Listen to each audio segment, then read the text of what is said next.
Have you ever come across a 1999 Susan B. Anthony dollar coin and just tossed it aside, thinking it's not worth much? Well, that little coin might just flip your fortune. Some people are unknowingly sitting on coins that collectors would pay big money for. So, if you've got this coin, stick around till the end of this video, because what we're about to discuss might just turn the tables for you. And at the end, I'll tell you exactly how you can check its value and even sell it. Trust me, you don't want to miss it. Let's start with a little background. The Susan B. Anthony dollar coin was first minted in 1979. It was a big deal, the first U.S. coin to feature a real historical woman, Susan B. Anthony, a pioneer of women's rights. That alone makes this coin historically significant. But the original design had some issues. The coin was roughly the same size and color as a quarter, which led to confusion in daily transactions. People didn't like it, and by 1981, production stopped. Fast forward almost 2 decades, and in 1999, the U.S. Mint brought it back. Why? There was a sudden demand for dollar coins, particularly from public transit systems and vending machine operators. The government needed a quick solution before the Sacagawea dollar was introduced in 2000, so they reissued the SBA dollar for one final year. So that makes 1999 the last and final year the Susan B. Anthony dollar was ever minted. And whenever something is a last edition, collectors start to pay close attention. There are 3 versions of the 1999 Susan B. Anthony dollar. 1999p, minted in Philadelphia. 1999d, minted in Denver. 1999p proof, minted in San Francisco, but only for collectors. Now here's the thing, the regular 1999p and 1999d coins were made for circulation. You could find them in change or bank rolls. But the 1999p proof, that one was never released into circulation. It was made for special collector sets only. And because of that, the proof coins are often in near-perfect condition. Combine that with limited production numbers, and you've got a coin that collectors are actively seeking. Now let's talk about what makes a 1999 SBA dollar valuable. First condition. If your coin is beat up or heavily circulated, it probably won't fetch much more than face value. But if it's in brilliant uncirculated condition, or even better if it's been graded MS66, MS67, or MS68 by a professional grading service, the value can jump significantly. Second mint mark. Proof coins from San Francisco are usually worth more due to their rarity and quality. Even uncirculated coins from Philadelphia or Denver can be valuable if they're in high grades. Third, error coins. Here's where it gets interesting. Some 1999 SBA dollars have minting errors like off-center strikes, wrong planchet, or doubled dies. These rare mistakes can boost a coin's value from a few dollars to hundreds, even thousands in some rare cases. So don't just glance at your coin, look closely. A small error could mean a big payday. But here's the catch: values can change frequently depending on market trends, collector demand, and auction results. Which is why it's important not to assume always get an updated price. Now, if you're thinking about selling your 1999 Susan B. Anthony coin, you might be wondering, where do I sell it? Should I get it graded first? Is eBay the best option? What if it's an error coin? And I've got answers. But I'm not going to give them all away right now. But here's the deal, if you really want to know the current value of your coin and how you can sell it for maximum profit, then drop a comment below with 1999 SBA price, and I'll reply with the latest value and the selling procedure step by step. When you do, I'll personally reply with the latest value based on your coin's condition, whether or not it's worth grading, and the step-by-step method to sell it for maximum value. Is the 1982 Kennedy half dollar its value, but also how you can find a buyer and sell it like a pro. But here's the deal, if you want to know your coin's exact value, comment price at the end of this video, and I'll reply with the pricing details and selling steps. Let's go back a little in time to understand what makes this particular coin stand out. The Kennedy half-dollar series began in 1964, shortly after President John F. Kennedy's assassination. It became an instant collector's item and a patriotic symbol. Over the years, the U.S. Mint continued producing it, although by the late 1970s and early 1980s, its use in everyday transactions had greatly diminished. Most Americans simply didn't use half-dollars in daily life, so demand for circulating coins declined. In 1982, the U.S. Mint made a major change. It stopped producing Kennedy half-dollars for general circulation. That means no rolls of 1982 halves were sent to banks or grocery stores or used in vending machines. Instead, all of the 1982 Kennedy half-dollars were minted for collectors only. These were packaged in mint souvenir sets and sold through gift shops or by mail. But here is where it gets tricky. The Mint didn't release any official mint sets that year. That's right, no government-packaged mint sets were produced in 1982.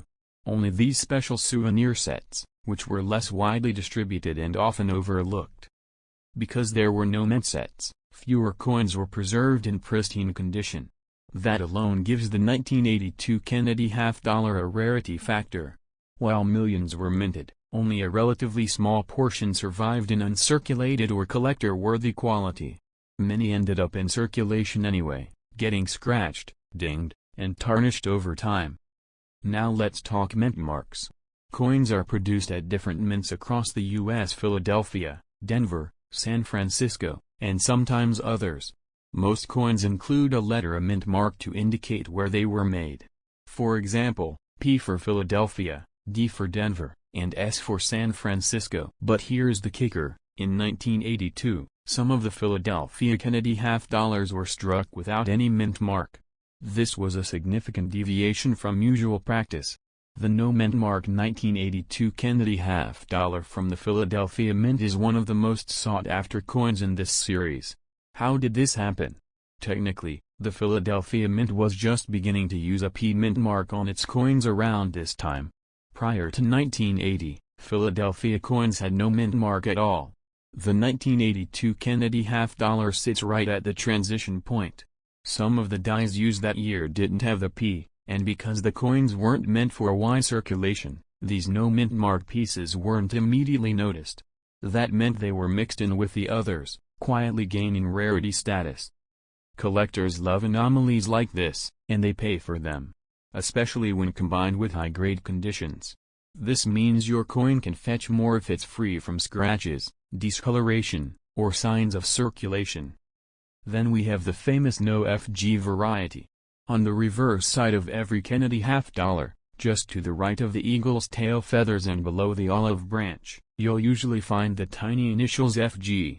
They stand for Frank Gasparo, the designer of the reverse. But on a small number of 1982 Kennedy halves, those initials are completely missing. The cause? It's usually due to die polishing. During the minting process, a die was over-polished, and it erased the tiny FG detail. This subtle difference creates another rare variety. So now you've got potentially valuable 1982 Kennedy half-dollars with no mint mark and no FG, or both. Each of these variations can dramatically increase a coin's desirability and value among collectors. Let's break it down even further. Suppose you have a 1982 Kennedy half-dollar with no mint mark, in uncirculated condition. That already puts it in a higher value range, around $15 to $30, depending on how flawless it looks. If it has no FG, the price goes up. Now you're potentially looking at $75 to $200, especially if it has been graded by a professional service and found to be in top condition. Now let's say your coin is slabbed and graded MS65 or higher, that's mint state 65, a near-perfect coin. At this point, serious collectors start to pay attention.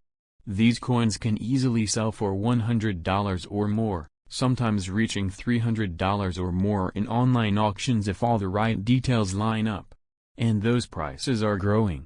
As more collectors focus on filling out their Kennedy half-dollar sets, especially the scarcer years, demand keeps rising. You might be wondering, how do I know if my coin is in mint state? Well, Coins are graded on a 70-point scale, with MS-60 being the lowest mint state grade and MS-70 being perfect, flawless condition. You can send your coin to services like PCGS or NGC for official grading. But even before that, you can take a close look. Is the coin shiny, with no wear? Is the strike sharp, with visible details in Kennedy's hair and the eagle's feathers? Is the surface free from marks and discoloration?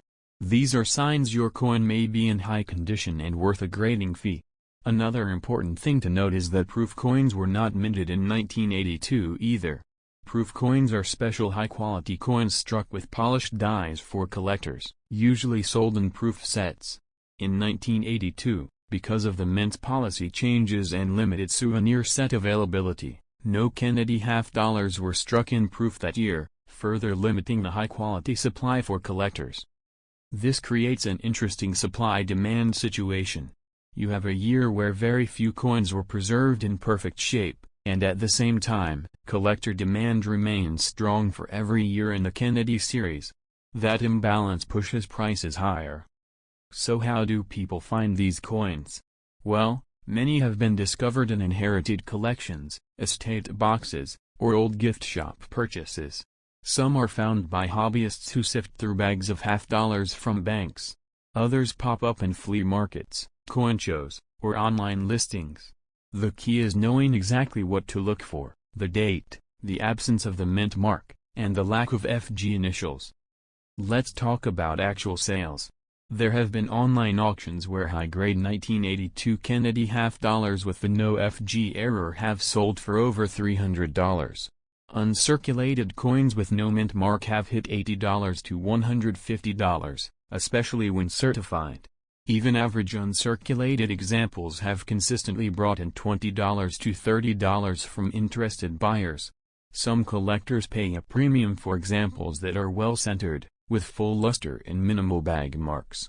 That's why preservation is key. Even the way you store your coin matters. Airtight holders, coin flips, and slabs protect your coin from environmental damage and keep its value high. Another factor to watch is market momentum. Right now, numismatics is experiencing a surge in interest, especially on social media platforms.